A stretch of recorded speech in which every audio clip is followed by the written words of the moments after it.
I just bring message of solidarity from the Association of Indian Communists.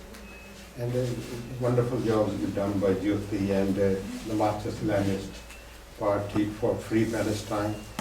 This is that we have seen other struggles in the war in Vietnam, that freedom in South Africa, and also the Palestine, the Cuban situation. The people have been fighting all the way and giving them this moral support that helps, because even Mandela used to say that when there were demonstrations happening in England, he used to have some consolation that things are happening, eventually they will bring result.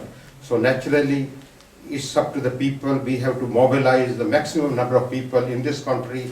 Elsewhere, even I can say the Indian Communist Party of Marxist, their leader was in Palestine, in Gaza, Sitaram Yechury.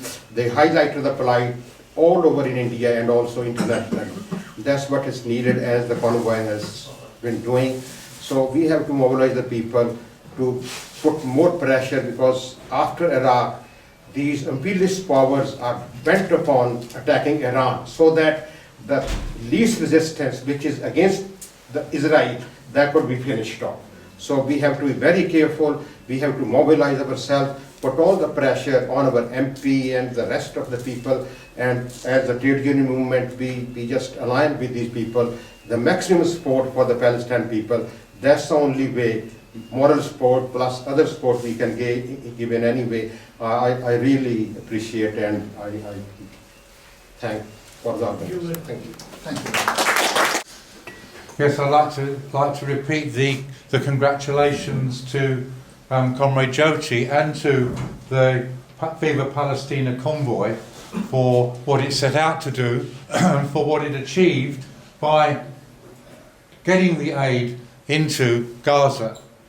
But I think that getting the aid into Gaza, as important as that is for the Palestinians in Gaza, was perhaps less important than the propaganda effect of the convoy that it had in raising the profile of this whole issue. And as Joti has said already, the international community, and by the international community we don't mean a handful of monopoly capitalists and their lieutenants and lapdogs, but what we do mean are the ordinary people of the world, and particularly the ordinary people in the metropolitan countries, in the heartlands of imperialism, are more and more realising the reality of what's going on in Palestine, of what Zionism is actually doing. And I think also that in congratulating the convoy, we've also got to congratulate the Palestinian people, because I think this has already been said in the presentation, but I would like to emphasise it. Yesterday, or was it the day before? No, yesterday there was a picket outside the Queen Elizabeth II conference centre, where Tony Blair was giving so-called evidence, and that picket was saying Blair's a liar and try Blair for war crimes, he's a war criminal.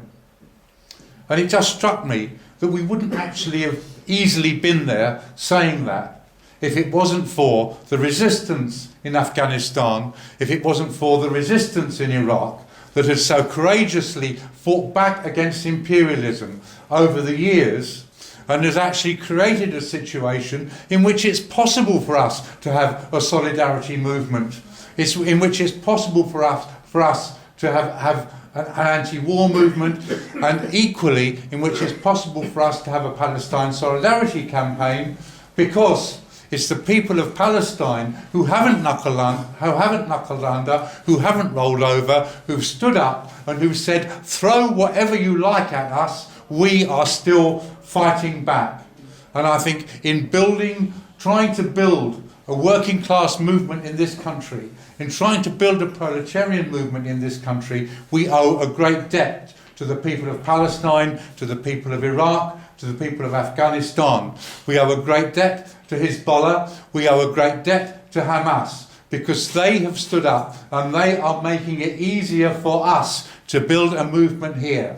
The working class of this country is very, very slowly recognising the need to give solidarity to peoples of the world who are fighting against imperialism. And in realising that, and in building a movement, an internationalist movement on that basis, we are also helping to build a movement so that the working class of this country can take on what is very shortly going to be thrown at it, even more than is thrown at it at the moment.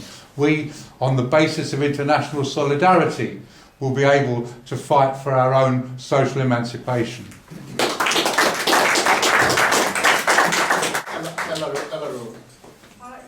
I wanted to say a few words about the boycott campaign.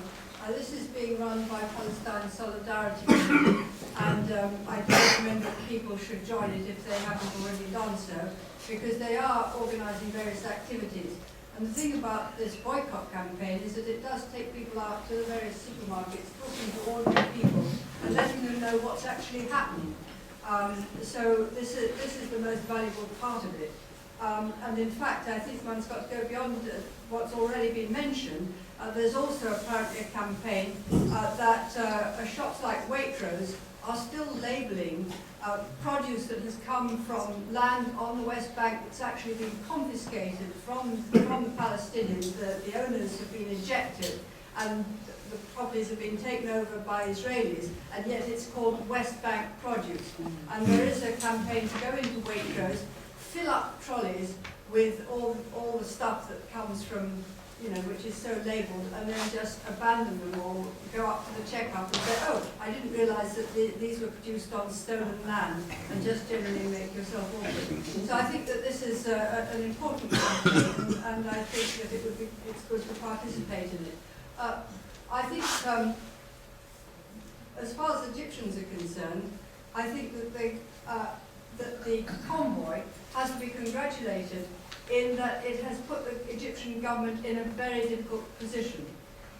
It has exposed it so much in the eyes of its own people. It's already having problems in keeping the people down, and in fact, I've heard it argued, and I'm sure that that's true, the reason that they didn't want the convoy landing where they were originally intended to land was that this would have involved quite a long drive through Egypt, where it would have spurred the enthusiasm of the ordinary people for the Palestinian cause, and caused embarrassment to the government, which is really only survives on the basis of handouts from America. So I think we can be confident that the Egyptian people themselves have been stimulated to do something pretty drastic about their government, and we shall enjoy that as and when it happens. I'd like to leave by simply asking a question. Do you think that at the present time it's correct to continue